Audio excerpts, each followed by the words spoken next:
What's up everyone, we're back at it again. My name is Brad and welcome back to my channel. Today what I want to do is I want to give you a week 4 update of what my Fiddle Leaf Fig looks like post Big Chop. If you remember, several weeks ago I gave my Fiddle Leaf Fig the Big Chop. So that means what I did was for the existing branches or stem, I pretty much just topped it off. I did this because I wanted to encourage additional top growth and I also wanted to encourage additional branching. My Fiddle Leaf Fig had been struggling due to some construction that was going on in the house, and I essentially had to neglect the Fiddle Leaf Fig. But now with the Big Chop, I've begun to reinvigorate it. I'm also doing this because I want to encourage you to also give your Fiddle Leaf Fig the Big Chop if you find it necessary in order to give it that additional growth that you're looking for. So without further ado, let's get to it. So here's the week 4 update of my Fiddle Leaf Fig. Let's look at some of the changes and progress that have happened. So in looking at this particular side of the Fiddle Leaf Fig, you'll see that I'm having some leaf formation right underneath the sheath of this particular branch here, as well as here.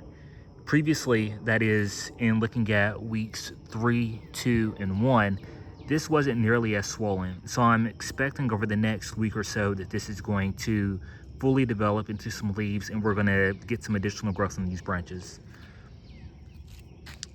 Then we'll also notice that I have some additional branching that's forming here as well as here. So I'm excited about this left side because if you recall, I had a deer eat this particular branch, but now I have this branch that's forming instead, which is still going to give me the outward growth that I'm looking for. And then if you look right here by my thumb, it's kind of hard to see, but I do have a branch that's starting to form on this node.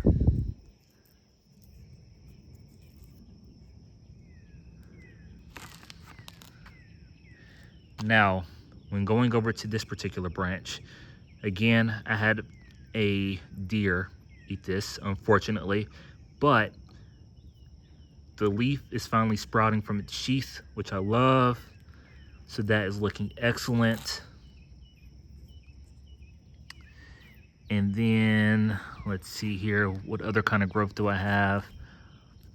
Have growth that is forming on this branch, as well as the branch underneath. Branch here and branch there. So this is looking absolutely beautiful. Let's just make sure I'm not missing anything else. Okay.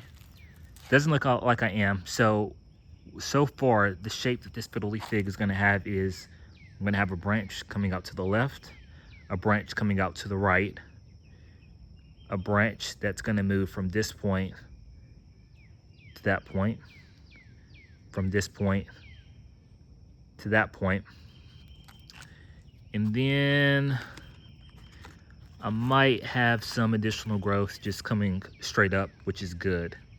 So I did get some rain last night. That's fine. I am going to water this because I haven't watered this Fiddle Leaf Fig with some fertilizer in a while, and I want to make sure that I continue to feed it. I think this Fiddle Leaf Fig has probably had the most transformation as far as what the leaf size looks like in the development.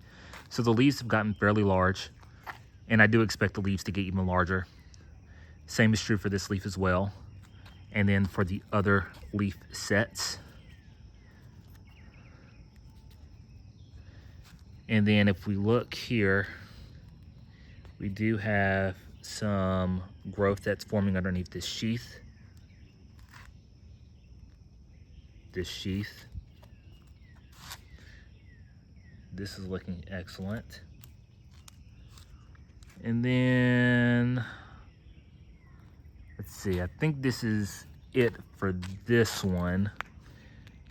So I think the biggest change for this particular Fiddle Leaf Fig is just the fact that the leaves have gotten bigger and they're getting more rigid. So right now this leaf is still fairly flimsy, but I do expect for it to harden off here over the next week or so.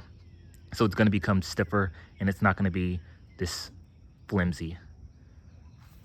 And just like with the other one, I'm also going to go ahead and water it I'm gonna do what I always say that you should do after giving your fiddle leaf fig or any plant the big chop, and that is to give it a double dose of fertilizer. Okay, double dose of fertilizer time. Gallon jug.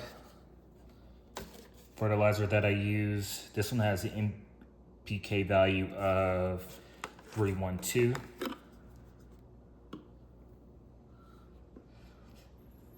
Double it up.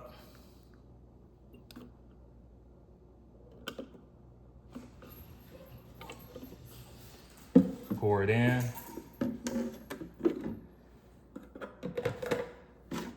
Fill it with water.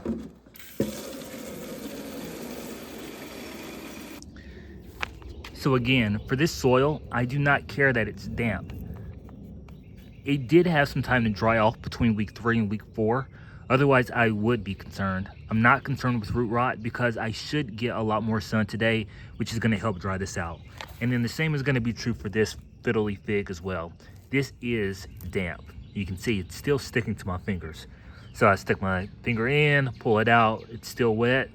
Now, if this were indoors, you wouldn't want to do that.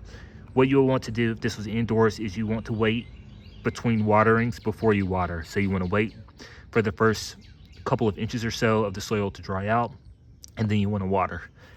Remember, when your plants are placed outside, they are losing water not only from the surface of the soil, but they're also losing water when the wind hits the leaves and water essentially evaporates from the leaves.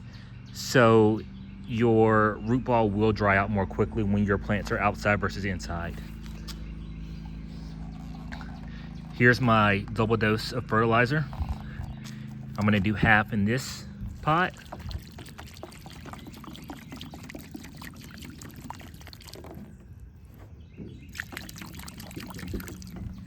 And I'm gonna do half in this pot.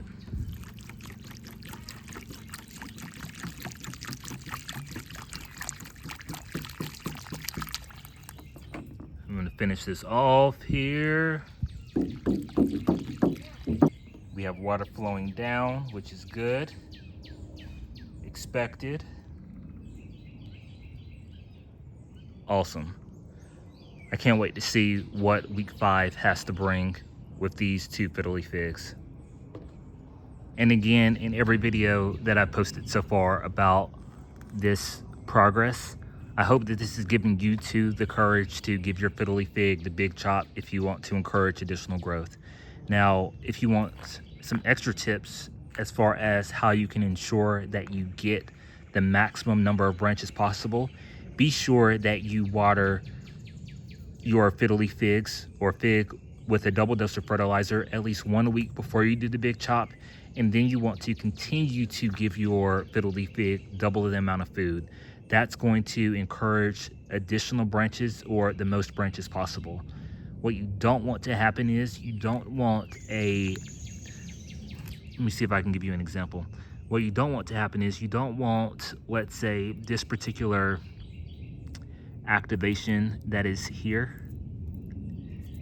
You can see a little bit of growing there. So you don't want this activation that's here, you don't want it to stop. And a lot of times that's what will happen if the fiddle leaf fig doesn't have enough food to push out that additional green growth. So give your fiddle leaf fig that double dose of fertilizer so you can make sure that you get the most amount of branches possible. So there you have it. I think my fiddle leaf fig actually had a lot of progress between week 3 and week 4. And it is finally starting to give that look that I am really hoping that my fiddle leaf fig is ultimately going to take. This is really good, really exciting. I'm looking forward to see what week 5 has to bring. Do you have any other tips or tricks for fiddle leaf figs and how you get yours to branch? If so, leave them in the comment section. If you have any questions about how to give your fiddle leaf fig the ultimate branching, also leave that in the comment section and I'll be sure to answer it. I hope you enjoyed this video, and if you did, please be sure to give it a thumbs up. I'll see you on the next video.